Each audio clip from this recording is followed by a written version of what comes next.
Et en plus de ça, c'est une ville bimillénaire, c'est-à-dire avec une population très enracinée, avec des terres, des jardins, tout autour, presque un petit paradis comparable à l'Andalousie. D'ailleurs, les poètes l'ont comparé. Beaucoup de familles ont quitté Tlemcen, laissant leurs maisons vides. Les militaires français en ont fait leur logement. Nous pensions sauver la ville en la livrant sans lutte aux militaires français. Nous ne sauverons que ce qu'ils voudront bien ne pas détruire. L'hiver est rude, et les soldats, surpris par un froid qu'ils n'imaginaient pas si redoutable en Afrique, ont arraché les boiseries, les portes, les poutres pour en faire du feu. Ils se réchauffent les mains sur les cendres de nos biens. Certains allument leurs pipes avec des pages de manuscrits anciens qu'ils enflamment, sans prêter un regard aux enluminures qui partent en fumée. Les occupants percent, déchirent, mâchent la ville, et il me semble qu'ils l'avalent et la digèrent comme des djinns monstrueux dévorant notre histoire, effaçant d'une main plus de 1000 ans d'architecture. Il s'agit de faire disparaître tout ce qui rappelle que Tlemcen est une cité très ancienne et que nos rois étaient des bâtisseurs, qu'ils nous avaient laissé en héritage leur splendeur, palais et mosquées, nous offrant en partage la consolation dans la beauté.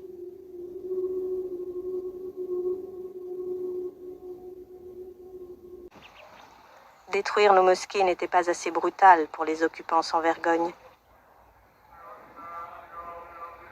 L'oratoire Sidi Bel Hassan vient d'être réquisitionné pour devenir un magasin à fourrage.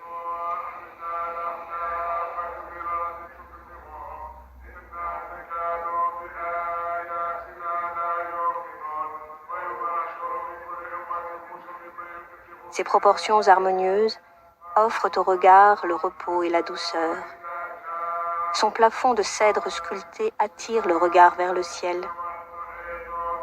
Ses moucharabiés offrent aux rayons du soleil et de la lune des jeux d'ombre et de lumière infinis. Sur les murs du mihrab, des artistes inspirés ont témoigné de notre foi dans l'art subtil de l'épigraphe.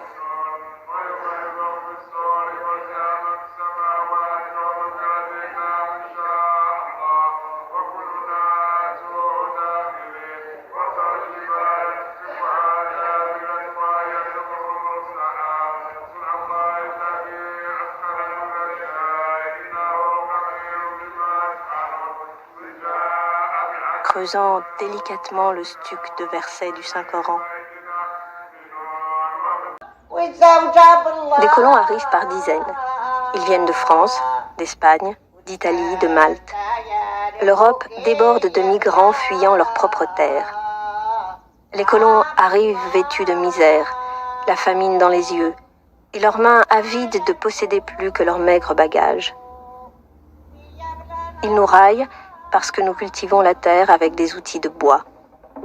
Ils nous raillent parce que nous laissons reposer le sol en jachère, parfois 2 ans. Ils ont la bouche pleine de chiffres, de récoltes formidables. Ils ont de nombreux mots pour exprimer leur avidité. Produire, rendement, capitalisme. Ils nous raillent car ils viennent avec ce qu'ils appellent le progrès, la civilisation. Ils nous raillent et nous appellent barbares. Mais ils détournent les cours d'eau, détruisent les fontaines, assiègent la terre pour lui demander non pas de les nourrir, mais de les enrichir.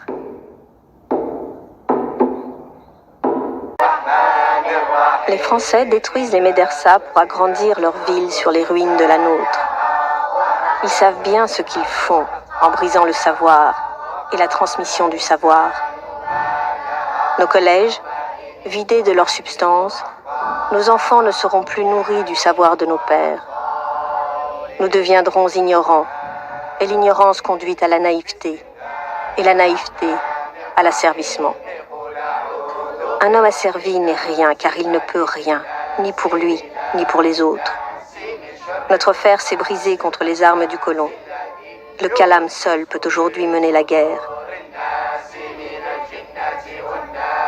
Pas un chiffre exact, mais les grandes médersas, celles qui étaient d'un haut rang, si vous voulez, qui où il y avait un enseignement de niveau, ce sont celles qui ont été consignées ou indiquées chez les auteurs anciens, c'est-à-dire Tennessee ou Ibn Khaldoun, ou reprises même par Sidi Sakal, qui a été interviewé par Bargès, par exemple, donc qui se rappelle aussi de ces cinq écoles, n'est-ce pas, 5 écoles. C'était la Madrasa al-Qadima de Oulad l'Imam, à l'ouest, comme je le disais, dans le quartier ouest de la ville, le quartier Ziyanide. Et la Madrasa al-Jadida, c'est Tashfinia, construite par Abou Hamou Moussa, Abdelrahman Abou Tashfin, pardon, puisque la première a été construite par Abou Hamou Moussa Ier. Et nous avions aussi la troisième madrasa, c'était la madrasa al-Yaqoubia, du nom de Sidi Yaqoub, qui est l'oncle de Abou Hamou Moussa II. Et aussi la madrasa d'Al-Abbad. Celle-là a été construite par les Mérinides autour de Sidi Boumedienne, du tombeau de Sidi Boumedienne, et dans laquelle professaient aussi de grands noms, les Maraziqa, notamment la famille des Maraziqa, des Ibn Marzouk. Et où a aussi enseigné Abdelrahman Ibn Khaldoun, le grand sociologue et non moins donc historien Ibn Khaldoun, pendant 4 ans au niveau de cette madrasa. Et puis il y avait d'autres écoles de moindre importance si on veut, mais c'est celles qui enseignaient la base, qui produisaient, si vous voulez, la culture de masse. C'est là qu'on enseignait d'abord le Coran, mais également les autres sciences telles que la grammaire, la rhétorique, etc. Et plein de sciences comme cela. Et puis même les filles étaient partie prenante de cela, avaient leur droit. Donc la gente féminine avait dans cet espace donc, ce droit de suivre des cours, etc.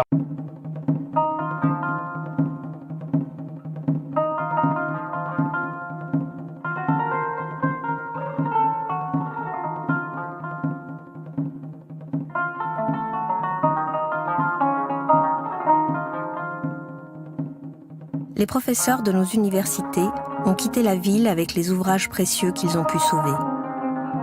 Sidi Ben Sekal a perdu plus de 200 ouvrages précieux, déchirés, brûlés par les soldats français.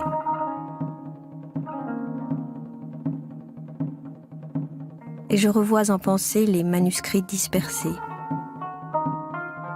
Je redis les noms des auteurs qui firent la gloire de notre savoir, ceux que nous avons étudiés, copiés, chantés.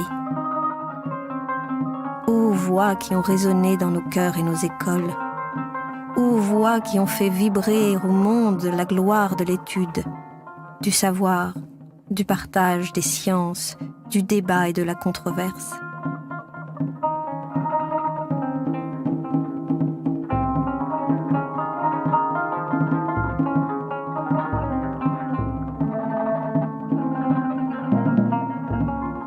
En marchant dans les rues, je jette en l'air le nom des savants, historiens, théologiens et poètes qui ont étudié ou enseigné à Tlemcen. Héritage prestigieux. Comment le transmettre à présent? Yahya al-Tennessee, Mohamed al-Senussi, Yahya ibn Khaldoun, Ibn Marzouk al-Khatib, Abu Ubaid al-Bekri, Ibn Maryam al-Tlemceni, Ibn Khamis, الحباك المكاري العقباني العبولي ابن زكري أحمد الحباك سعيد المندسي ابن سعيب ابن تركي ابن سحلة سيدي بوجمعة.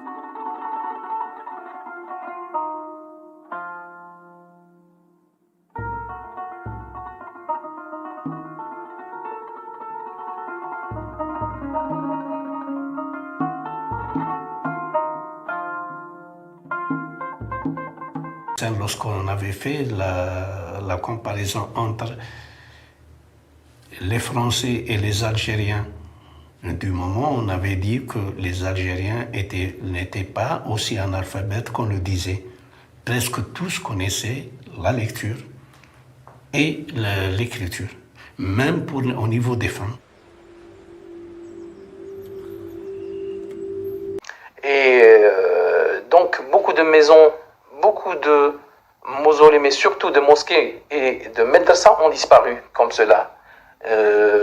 Nous avons, pour exemple, une inscription sur du marbre au musée de Tlemcen, une inscription de Bien Habous, qui nous informe qu'il existait une mosquée, par exemple, au niveau de Darb ou l'imam.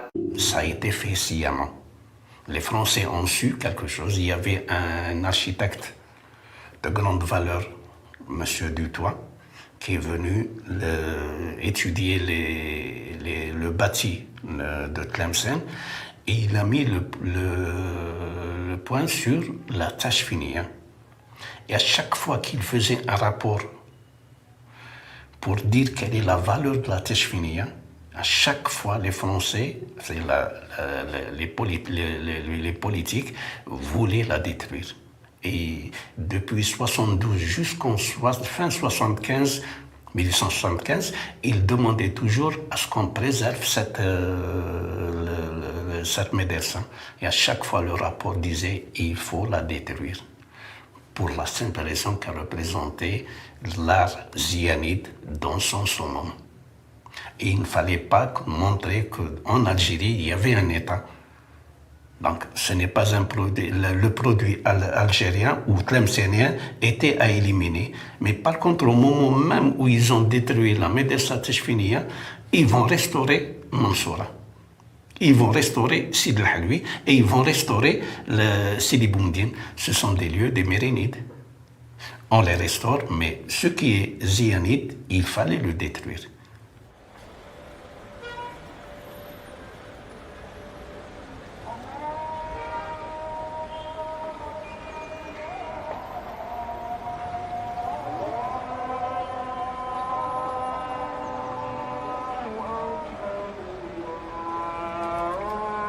Nos biens Habous ont été assimilés à des terres domaniales.